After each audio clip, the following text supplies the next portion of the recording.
இன்றைக்கி நம்ம life of nature அப்படின்றதுல இயற்கையோட சார்ந்த ஒரு வாழ்வியலை தான் பார்க்க போகிறோம். தேள்களோட வாழ்க்கை.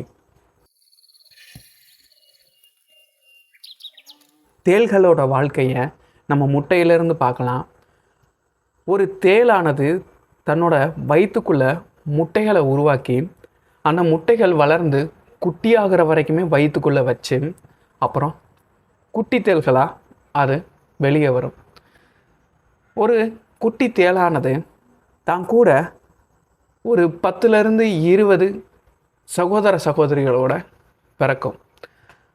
அந்த 20 பேருமே தன்னோட தாயோட முதுகில் ஏறி 1லேருந்து கிட்டத்தட்ட ஒரு 50 நாள் வரைக்கும் தன்னோட தாயோட முதுகலையும் சவாரி செய்வாங்க.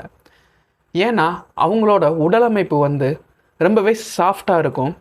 தேள்கள், குட்டி தேள்கள் வெண்மையாகவும் ஒரு சில நிறங்களற்ற தேள்களாகவும் இருக்கும். அது வளர வளரத்தான் அதுக்குரிய வண்ணமாக அது மாறும்.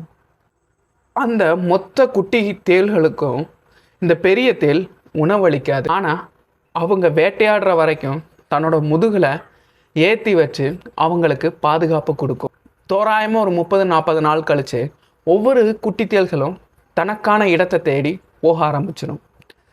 ஒரு குட்டி தேளானது தன்னோட இளம் வயது அடையிறதுக்குள்ள 7லேருந்து 8 தடவை தன்னோட தோலை உரிக்கும். தன்னோட தோலை உரித்து அது கொஞ்சம் கொஞ்சமாக பெருசாக மாறும். 1 வருஷத்துலேருந்து 2 வருஷத்துக்குள்ள அது இளமை பருவம் அடைஞ்சிடும்.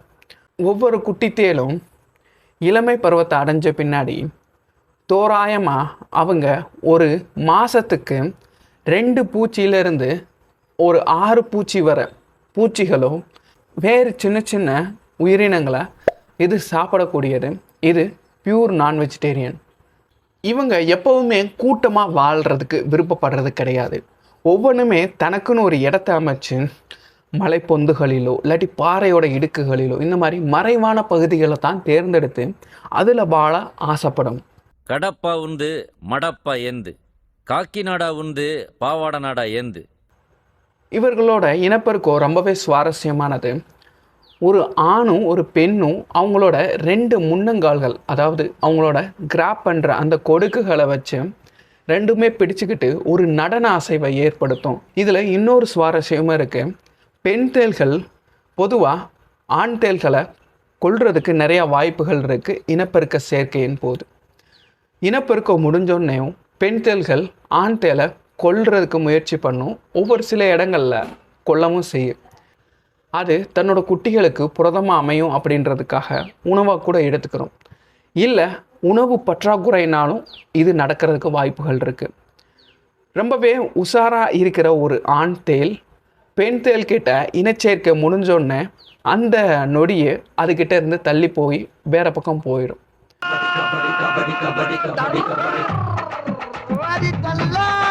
ஒரு பெண் தேள் ஒரு முறை இனச்சேர்க்கை நடந்துருச்சு அப்படின்னா ஆண்களோட அந்த ஸ்பெர்ம்ஸை சேமித்து வச்சுக்கிறோம். ஒரு முறை குட்டி போட்ட பின்னாடியும் அந்த ஸ்பெர்மை வச்சு பல முறை கூட இந்த பெண் தேள்கள் இனச்சேர்க்கை இல்லாமலே குட்டி போடும். அது கருத்தரிச்ச உடனே வயிற்றுக்குள்ளே முட்டைகளாக இருக்கும். வளர்ந்த பின்னாடி அது குட்டி தேள்களாக பிறக்கும். தேள்கள் பொதுவாக ஒரு 2 வருஷத்துலேருந்து 6 வருஷம் வரைக்கும் உயிர் வாழக்கூடியது. தோராயமாக 5 வருஷம் வாழக்கூடிய ஒரு தேளானது தன்னோட வாழ்நாளில் 100லேருந்து ஒரு 400 பூச்சிகளையாவது சாப்பிட்ரும்.